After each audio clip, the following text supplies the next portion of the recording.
first time I felt the gravity of Earth, it was like the weight of an entire world pressing down on me.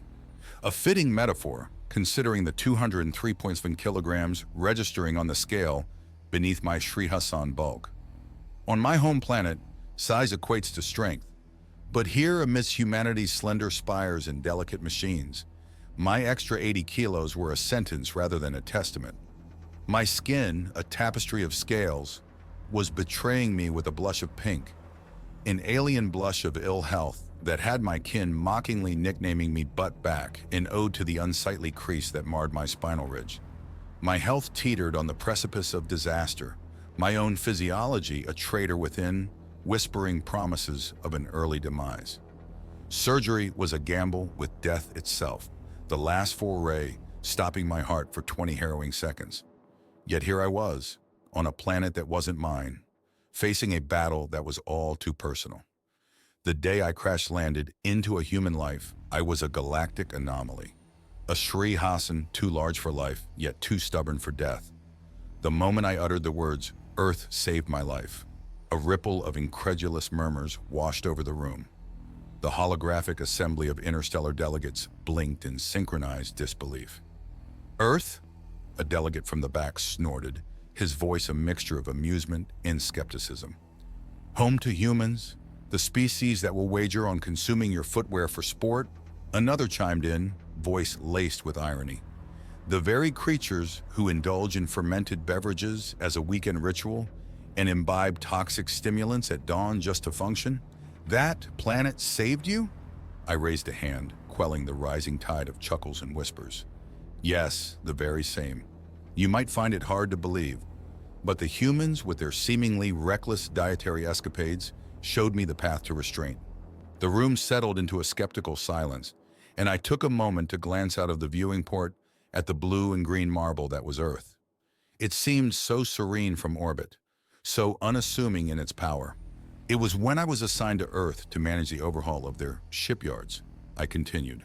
"At the time, they had just joined the Confederation and were in the throes of upgrading their technology to meet our standards.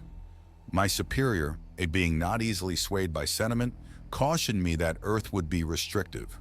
I foolishly assumed he was referring to their governmental policies. After all, I'd collaborated with the Varcast Empire's bureaucracy. How much worse could Earth be?" A soft chuckle rippled through the delegates. A few knowing nods exchanged at the mention of the notoriously strict Empire. "But what I failed to appreciate," I said, pausing for effect, "was the human capacity for culinary diversity. I'm not merely speaking of the mild inconvenience of navigating a vegetarian menu. No, humans have an entire array of comestibles that are quite literally inedible for a Sri Hassan." A junior human delegate, a slight woman with a shock of red hair, leaned forward. "If I may interject," she said, her voice a calm counterpoint to the earlier jibes, "our planet prides itself on its variety. It's not just about what we can eat, but also what we choose to eat, or choose not to." "Yes, exactly," I replied, nodding in her direction. "It's the choices, the discipline, that Earth's culture inadvertently taught me. When your daily buffet includes items that could either nourish or end you, you learn to be discerning."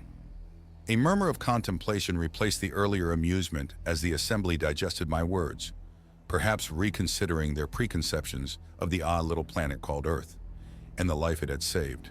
I mean to say that almost everything that humans eat is poisonous to other species. Everything. First day there, my new coworkers tried to take me out for lunch to a Mexican restaurant, a type of cultural cuisine. The only thing on the menu that wouldn't kill me was a salad. Even then, I had to take the tomatoes off. I don't think it dawned on me until that point just how omnivorous humans are. Emphasis on the omni. Half their fruit is poisonous.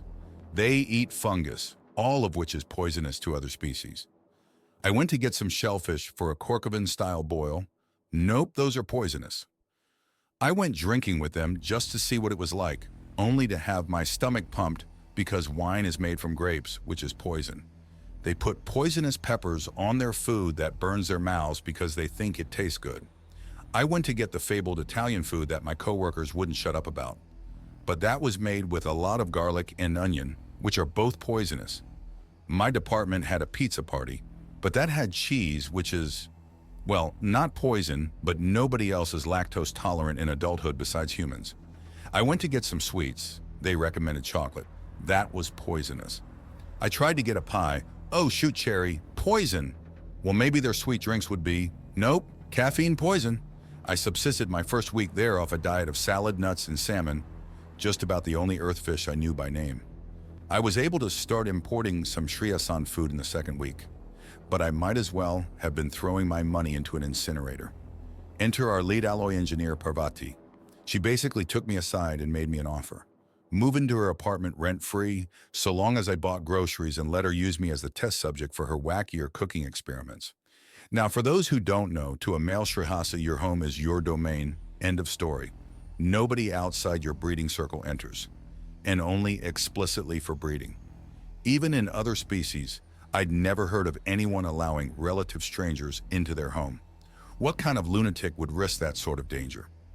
I thought that she was making a huge concession for me and that I'd be owing her a life debt. I thought that I'd be in service to her bloodline for the rest of my days, and I took her up on it because that's how desperate those first 2 weeks had made me. That woman, that absolute saint, was my personal 13th paragon.